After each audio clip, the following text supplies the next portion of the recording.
Hey,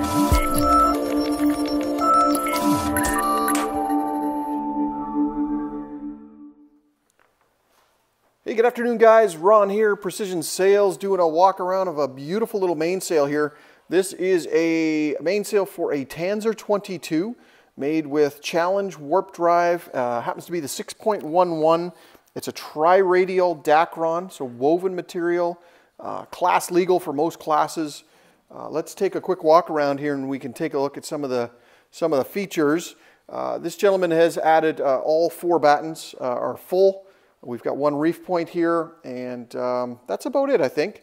Nice block corners and great radial sail here. So let's start down here in the tack corner, and we'll focus in just quickly on the tack ring. You can see the foot line there as well that runs through. But let's take a look at this block corner, and something that I'm really happy that we started doing here a lot more of is that we've got the large block patches to take care of the forces on the out of the tack there, but notice the Cunningham here also has its own kind of set of patches there, so that's reinforcing the Cunningham as well, because they can be under quite a bit of stress there too.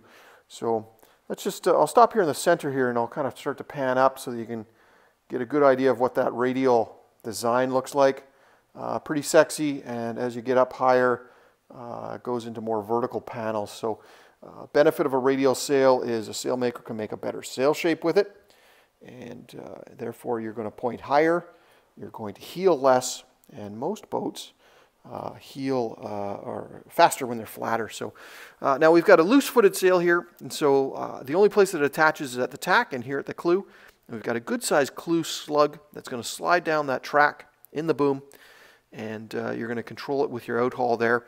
So that's absolutely perfect. That's the way you want to do it. More modern design on how to design a foot for a mainsail. And so here we are at the first reef point, and a couple of things to point out here. Really nice reef belt as we go across. Beautiful. That's going to pick up any of those forces when you reef down. And something that we do that not everyone does, our reef patches here are the same as the clew. So we don't scrimp on those at all. I'll just kind of take a look here. You can take a look at some of the stitching. And I just want to stop here briefly at this full batten pocket so I can show you how this works. So it's a tie-in batten pocket. It allows you to put really good tension on this. I'm just going to open up this pocket so you can see the inner workings of it. So what we got here is 2 D-rings, and what you're going to do, you're going to put the batten in behind here. You're going to follow it. This will come in behind. A little hard to do one-handed, but this is going to come in behind, and you're going to use the string here and go between the D-rings and get yourself some mechanical advantage so that you can put really nice tension on it and give yourself a little bit of sail shape. So once that's in, I always recommend we use bowline knot between those two, and just to finish it off, and then you're going to tidy it all up with the pocket so that nothing is sticking out, nothing's going to catch on backstays if you have them, anything like that. So this gentleman has opted for 4 of those, 4 full battens. Now let me just kind of scoot in behind this sail so that we can get a better idea of what this warp drive material here looks like with some light behind her. I am in quite close. You can see that seam there, how close I'm in there, so that we can get a better idea of what that material looks like, the quality of the weave there. So we'll just stop while we're here. I'll take a look. This is just the back side here of the sliders. So the way we do our sliders here,